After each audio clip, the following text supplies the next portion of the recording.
Levi Aron is the Brooklyn man accused of killing and dismembering 8-year-old Leiby Kletzky. This happened in July. Kletzky will now pursue an insanity defense. We heard that from his lawyers yesterday. Yeah, he confessed to killing the 8-year-old boy back in July. At least that's what police say. Now his defense team unveiled their new strategy after a court hearing yesterday. They say they can prove that police pressured Aron to confess, and he's not guilty by reason of insanity. Joining us right now, Aron's defense attorneys, Howard Greenberg and Jennifer McCann.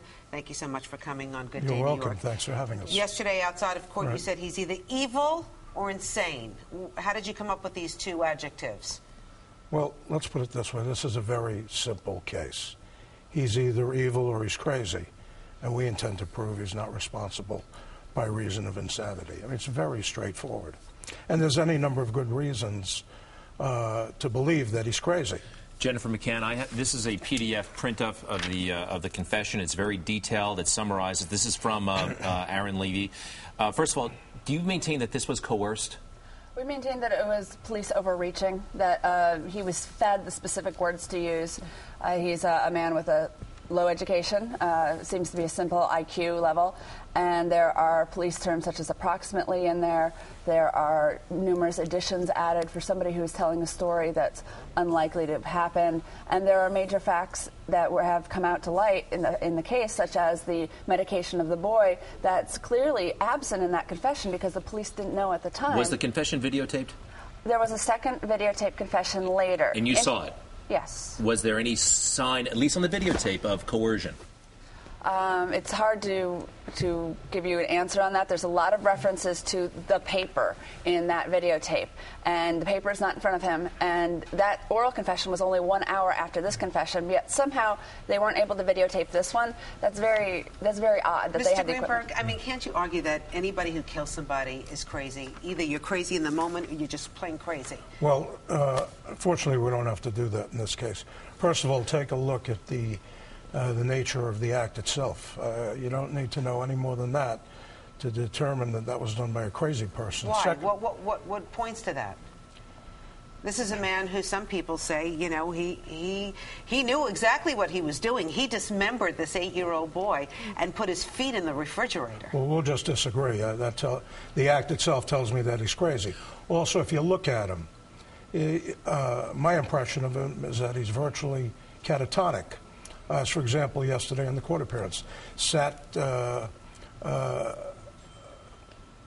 virtually catatonic for a full half hour. Ms. McCann, in the confession, there are words like, first of all, I understand to prove insanity, you have to say the client doesn't understand right from wrong. No, is that generally correct? The legal standard is that the defendant didn't understand the nature and consequences of his actions at the time that he committed them. Will you admit that in this confession? I mean, there is a suggestion that he was aware of the enormity of what was taking place. When he brings the boy home, he talks about, I was in a panic from the flyers when he found out the community was looking for this boy.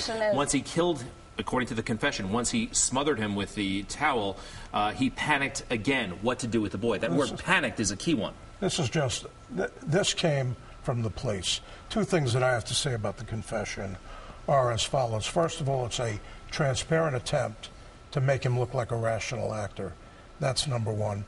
And it's also a transparent attempt to try to get around the insanity defense. Everybody, including those cops, knew that was coming. Just look at the last line of the confession. I understand that this act may have been wrong. I may be wrong. I understand this may be wrong, and I'm sorry for the hurt I've caused. Signed, Levy Aron. There's only two types of defendants: those that understand what they did was wrong, and those who don't. Those who understand that they did what was wrong, they wouldn't say maybe. They would just say, I apologize, I know it was wrong. And those who didn't, or those who don't understand that they were wrong, wouldn't have addressed the question in the first place. But people in the community are outraged at this insanity defense, that you want an insanity defense. They call it outrageous. Duff Hyken says it's outrageous. Yeah. This is a man who's held jobs in the community. He's held jobs, in fact, outside of the community. They should be outraged about what happened to this beautiful child. But to be outraged at the insanity defense is the height of hypocrisy. I don't expect anything more.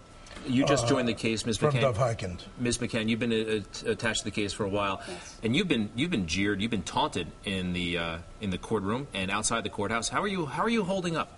Oh, perfectly fine. This is what I do for a living. I do criminal cases. I've been handling not quite as high profile as these cases, but I've been doing similar cases in Long Island for a while. This is fine. Finally, real quick, are you looking for a change of venue? I heard that we have made a where change. Do you want to go? Well, we would be looking for either Bronx or Suffolk County, just something a little bit separate from Brooklyn without making it very expensive for the county to change the venue. We're trying to make it very affordable for the state to still try the case, but still respecting the fact that Brooklyn is so up in arms on this situation that perhaps finding a jury pool that isn't tainted is going to be very difficult for the defendant. I have a slightly different take on it. Really doesn't matter in the end to me where we try this case. By the end, the jury won't even need the expert testimony to decide that Levi Aron is crazy. Mr. Greenberg, Ms. McCann, thank you. Thank you.